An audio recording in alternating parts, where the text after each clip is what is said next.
representative of France for their statement. I give the floor to the representative of India. Thank you, Madam President. I thank HSG Martha Phoebe and ECAS President, His Excellency Gilberto Verismo for their respective statements. I also thank Civil Society Briefer Madam Jean Daniel for her insights. The multidimensional challenges that Central Africa region has been facing cannot be seen in isolation. The legacy of colonialism underpins current instabilities, which are further exacerbated by the recent global developments. Despite this difficult situation, member states in Central Africa region have demonstrated commendable resilience. During the last 6 months, their economies have shown recovery, and faith in the democratic process has sustained across the region. The regional approach adopted by countries in collaboration with regional organizations to address common challenges is showing results. We need to recognize these positive trends. UNOCA needs to support these efforts and work closely with the countries in the region and regional organizations in line with its mandate. In the coming months, Angola, Equatorial Guinea, Sao Tome and Principe, and Congo will be witnessing elections. We hope that these upcoming elections will further deepen democracy in the region with greater participation of women, enhance resilience, and strengthen their resolve to address the socio-economic challenges. I also take this opportunity to express our condolences on the sad demise of President Evaristo Carvalho, former president of Sao Tome and Principe, whose contribution to strengthening democracy in Central Africa region will be remembered in the years to come. Madam President, the long overdue Republican National Dialogue in Central African Republic has taken place a few months back. However, implementation of 2019 peace agreement remains the key for securing peace in the country and the region. Progress on the ICG-LR roadmap and holding of local elections in the coming months will be equally important. In Chad, the ongoing political transition requires further momentum. We hope the inclusive national dialogue will be held soon. In Burundi, we welcome the efforts to deepen the democratic space and proactive engagement with the neighbors. Despite these positive trends, there exist complex political and security challenges in the region. The international community must heed the call of the countries and support their aspirations for peace and development.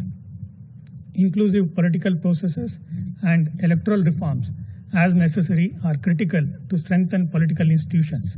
Similarly, capacities at local administration level also require assistance.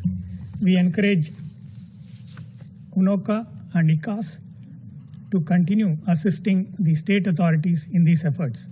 Humanitarian needs of the region also needs to be addressed more purposefully by scaling up the assistance. On security front, terrorist groups such as the Islamic State West Africa province have continued to expand their activities, mainly in Lake Chad region. Boko Haram and its splinter groups have persisted with terror attacks. LRA has remained active along the borders of CAR and DRC. We strongly condemn terror attacks perpetrated by these groups. We commend the efforts of the multinational joint task force and recognize its contribution to counter-terrorism. Maritime security in Gulf of Guinea remains a matter of concern and cannot be ignored despite a decrease in incidents in 2022. India has been engaged with the countries in the region on maritime matters and would be glad to contribute further to their efforts for strengthening maritime security.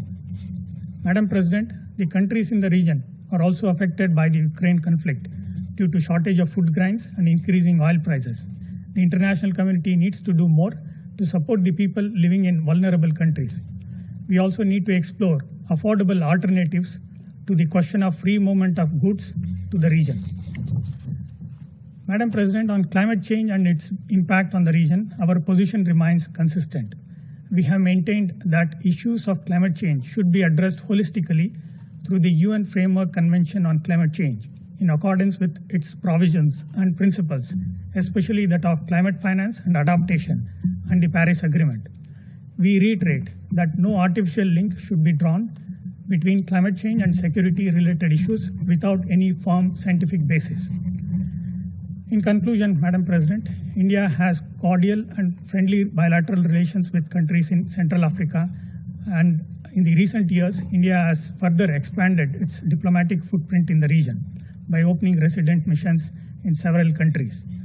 India has so far extended developmental cooperation assistance through lines of credit worth $2 billion for projects in critical sectors such as agriculture, transport, power, and water supply.